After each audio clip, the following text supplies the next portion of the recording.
بسم اللہ الرحمن الرحیم. السلام علیکم to all. This is news time 99.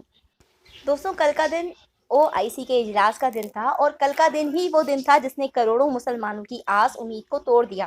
OIC کا اعلامیہ دراصل اس بات کا اعلان تھا کہ OIC کا مردہ وجود اب دفن کر دینے کا وقت آ گیا ہے، اور وقت آ گیا ہے کہ ہم آنکھیں کھولیں اور اس مسلم امہ کے سنہرے خواب سے جاگ جائیں. ہم سمجھ لیں کہ اگر ہم کشمیری ہیں، شامی ہیں، عراقی ہیں یا فلسطینی، کوئی ہمیں روند جائے، ہماری مسجدوں کو آگ لگا جائے، کوئی OIC ہماری مدد نہیں کرے گی. ہمیں اپنے ایمان کی، اپنی مسجدوں کی، اپنے خاندان کی حفاظت خود کرنی ہے. کل ترکی کے وزیر داخلہ نے بھی آن دا اسپوٹ یہ کہا تھا کہ مجھے تو اس میٹنگ سے بھی کوئی امید نہیں ہے، اور بالکل ٹھیک کہا تھا. آفرین ہے حماس پر، غزہ پر، حزب اللہ پر، ایران پر. یہ شیر کے بچے جھک نہیں رہے، بک نہیں رہے. ترکی ہے کہ ہلکان ہوئے جا رہا ہے سوئی امت کو جگانے کے لیے، قبلہ اول کو، بیت المقدس کو بچانے کے لیے. اردوان کہہ چکے ہیں کہ اگر آج ہم بیت المقدس کو نہ بچا پائے تو کل ان کا حملہ مکہ ہو سکتا ہے، خانہ کعبہ ہو سکتا ہے، روضہ رسول ہو سکتا ہے. مگر ان تمام حقائق کے باوجود بھی امت کی لیڈرشپ کے دعوے دار خاموش ہیں. وہ تجارت میں، معاش میں الجھے ہیں. ایمان سے، اسلام سے عزیز دنیاوی مفاد ہو چکا ہے. کل جو ان لوگوں نے اسٹیٹمنٹ دیا اس کو ایک فارمیلٹی سے زیادہ اہمیت نہیں دی جا سکتی. ان مردہ ضمیروں سے زیادہ باہمت تو بھارت جیسا ملک نکلا، جہاں بقول ہمارے قصائی مودی، اسلام دشمن مودی کی حکومت ہے.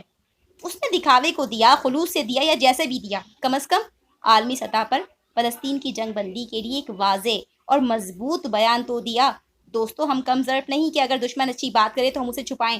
ہم وہ بتائیں گے، ویسے ہی جیسے اس کی برائیوں کو عریاں کرتے ہیں، اس کی برائیوں پر اس کو کوستے ہیں. وقت آج تھا کچھ کرنے کا، کچھ کہنے کا، عالمی سطح پر ٹھوس لائحہ عمل دینے کا، جو کہ ایران نے کہا، ترکی نے کہا، چین نے کہا، لیبیا اور جارڈن نے کیا. جو نام میں نے ابھی تک لیے، ان میں اور بھی کچھ ناموں کو ہم ایکسپیکٹ کر رہے تھے، مگر وہ نام فارمیلٹی پوری کر کے الگ ہو گئے. مگر جس سے ہم نے توقع ہی نہیں کی تھی وہ نام بھارت کا تھا. کچھ دن پہلے تک بھارت میں #StandWithIsrael کو ٹرینڈ کیا گیا تھا.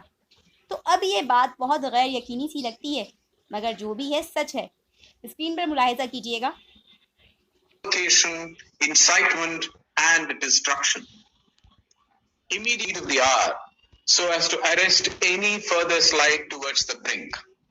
We urge both sides to show extreme restraint, desist from actions that exacerbate tensions, and refrain from attempts to unilaterally change the existing status quo, including in East Jerusalem and its neighborhood. Jerusalem has a special place in the hearts of millions of Indians who visit the city every year. It also houses the Al-Zawiya Al-Hindiya, the Indian hospice, which is a historic place associated with the great Indian Sufi saint Baba Farid, and located inside the old city. India has restored this Indian hospice. The historic status quo at the holy places of Jerusalem, including the Haram al-Sharif Temple Mount, must be respected.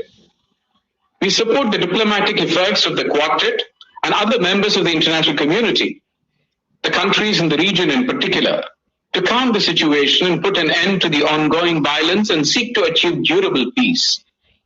These incidents have once again underscored the need for immediate resumption of dialogue between Israel and Palestinian authorities. The absence of direct and meaningful negotiations between the parties is widening the trust deficit between the parties. This will only increase the chances for similar escalation in the future. Bharat صاف کہہ رہا ہے کہ ہم پوری طرح فلسطین کے ساتھ کھڑے ہیں. انڈیا نے یہ بات بھی کہی ہے کہ بھڑکانے والے بیان دینا، ایک دوسرے پر حملے کرنا، قتل عام کرنا بند کریں. دوستوں، جلدی ملتے ہیں نئی رپورٹ کے ساتھ. تب تک کے لیے اجازت. خوش رہیں، مسکراتے رہیں. پاکستان زندہ باد.